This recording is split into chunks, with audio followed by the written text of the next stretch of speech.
remember the time that he was so calm with his disciples as he was taking the Last Supper, yet he knew what was actually coming.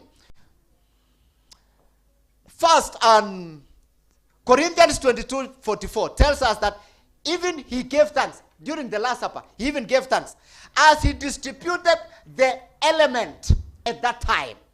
And when he had given thanks, that is 1 Corinthians chapter 11, verse 24. And when he had given thanks, friends, when difficulties enter our lives, we can face them with calm.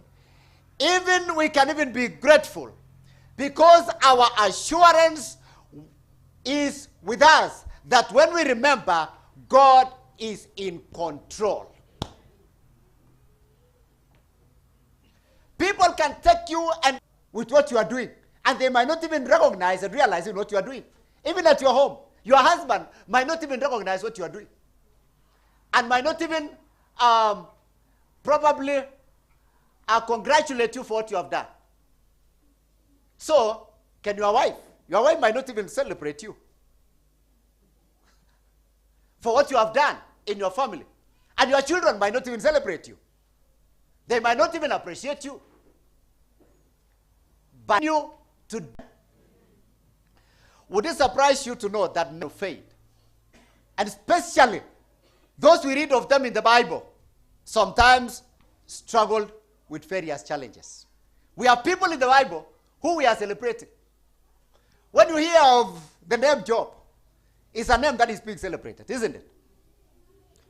But before Job is celebrated, there are difficulties that he went through.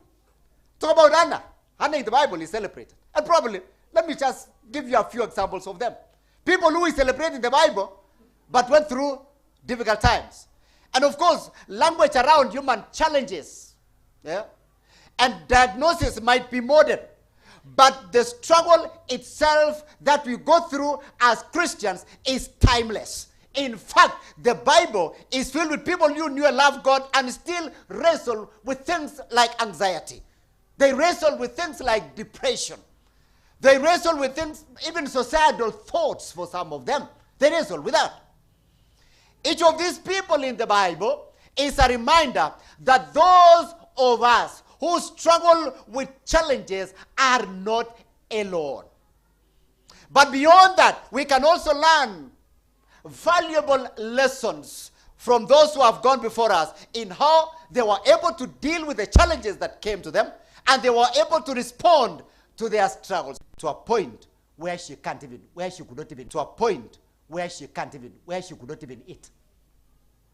Each year, Hannah and her husband used to visit a place called Shiloh to worship and make sacrifices to God.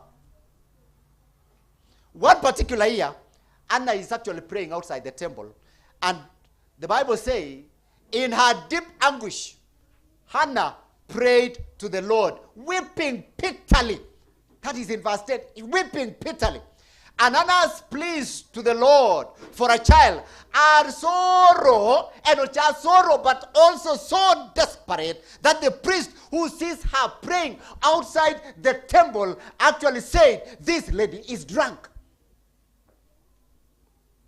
She has been praying for a baby for years, and yet her prayers have gone unanswered.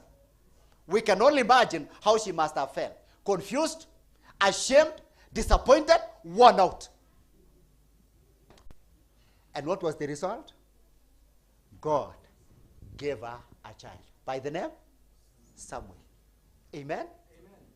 She persisted in persistence until she got what she had been praying for. Don't lose hope so fast. God is in control.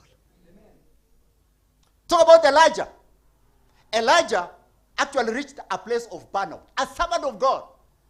When you read in the book of 1 Kings, I don't remember exactly where that is, but I know it's in 1 Kings. Elijah is actually a prophet. Do you remember Elijah? He's a prophet. An incredible, that is what I can call, an incredible and 50 prophets of Baal. This was in an epic display of power and glory. And on top of that, God had actually brought rain through his prayer. God had brought rain to the land after 3 years of drought. God had used Elijah in a very big way. But now Jezebel, do you know who Jezebel was? Elijah's life. And Elijah is afraid. He's exhausted. He's afraid that he's going to die. And what happened next? God doesn't tell Elijah off for feeling that way. But he actually plucked Elijah out of the tricky, just in a solitude place. There was no hotel. There was nothing there. But Elijah was surprised